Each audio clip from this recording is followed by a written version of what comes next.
এই যে সুন্দর সুন্দর কাবাব আমার তৈরি।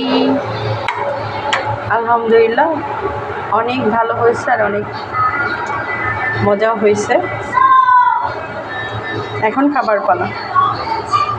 তো আপনারা চাইলে হাতের কাছে মুরগি থাকলে, ডাল থাকলে এইভাবে সুন্দর করে কাবাব তৈরি করতে পারেন। বাচ্চারা নাস্তার জন্য খেতে পারে। আর আমার রেসিপিটা ভালো লাগলে প্লিজ একটা লাইক দিয়ে দেন, শেয়ার করেন এবং কমেন্ট বক্সে জানায়েন। আল্লাহ হাফেজ। তো আজকে আপনাদের সাথে শেয়ার করব শামি কাবাব। এটা বাসায় যা আছে তা দিয়েই তৈরি করা যায়। তো এটা আমার লাইফে প্রথম। তো দেখি আলহামদুলিল্লাহ কীভাবে সব কাজ সম্পূর্ণ করি আর আপনাদের সাথে শেয়ার করি প্রথম বানানো কেমন হয়। প্রথম আমি পেঁয়াজ কুচি দিয়ে নিয়েছি। এখানে মুরগির মাংস আর বুটের ডাল ভালো করে ধুয়ে নিয়েছি। প্রথম বুটের ডালটা আগে ভিজিয়ে নিয়েছিলাম।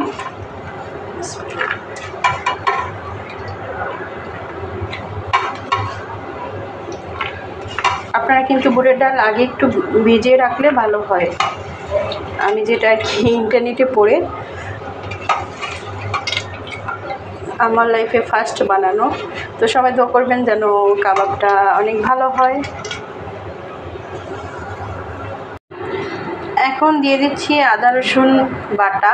এটা আপনি আপনার পরিমাপ মতো দিয়ে নেবেন, যে আপনার মনে হবে যে যতটুকু দরকার ততটুকু।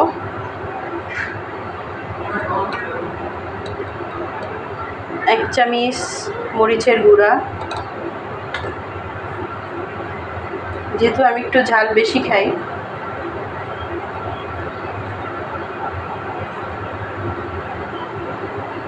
হলুদের গুঁড়া, স্বাদ মতো লবণ। এর সাথে আমি দেব এই যে রাঁধুনি কাবাব মশলা।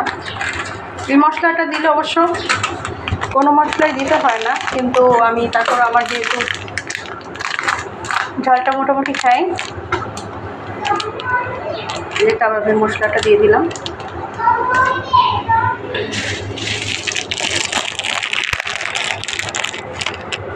দারচিনি, এলাচ, লবঙ্গ, তেজপাতা বাসা নাই দেখে দিলাম না।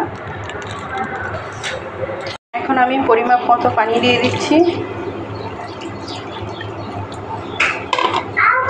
আর কি, যতটুকু দিলে সিদ্ধ হবে ততটুকু।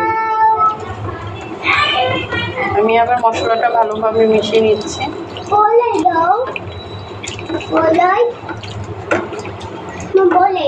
এখন চুলায় বসিয়ে দিব। এই যে আমার কাবাবের জন্য বুট, মাংস সিদ্ধ সব কমপ্লিট একসাথে দিয়ে মশলা দিয়ে দিচ্ছিলাম না। দেখেন এটা একদম শুকিয়ে নিব যেন কোনো ঝোল না থাকে। তারপর পাটায় বেটে নেব। আমি কাবাবের ডাল, চিকেন একসাথে বেটে নিয়েছি। এখন এটার মধ্যে আমি ডিম এবং পেঁয়াজ কুচি আর কাঁচামরিচ দিব ভালো করে মাখিয়ে,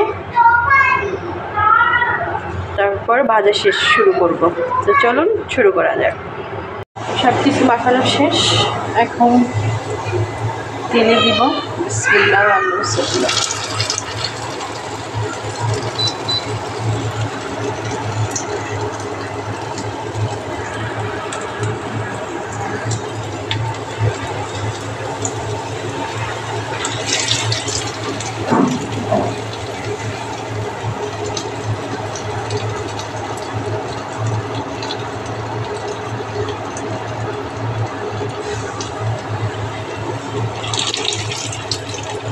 প্রথমবার বানাচ্ছি, জানি না কেমন হবে।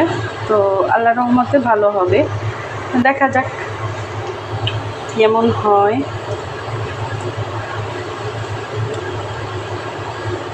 আছে ভেজে নেবেন। অতিরিক্ত চুলা তেল গরম হলেও প্রবলেম।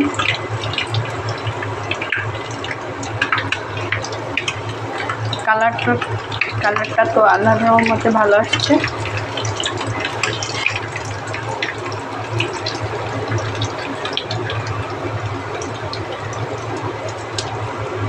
কাবাবের কালারটা অনেক সুন্দর আসছে।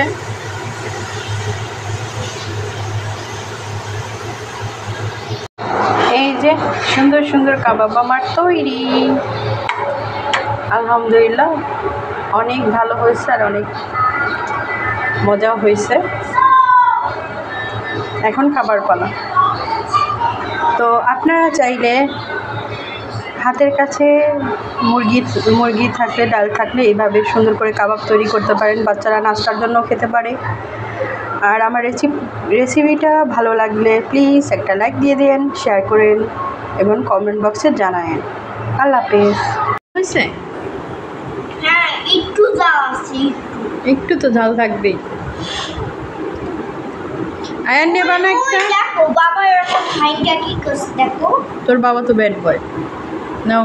কিন্তু রাঁধতে জানে না। হ্যাঁ, তোর বাবা রান্না করতে জানে না। আর লবণ বাবা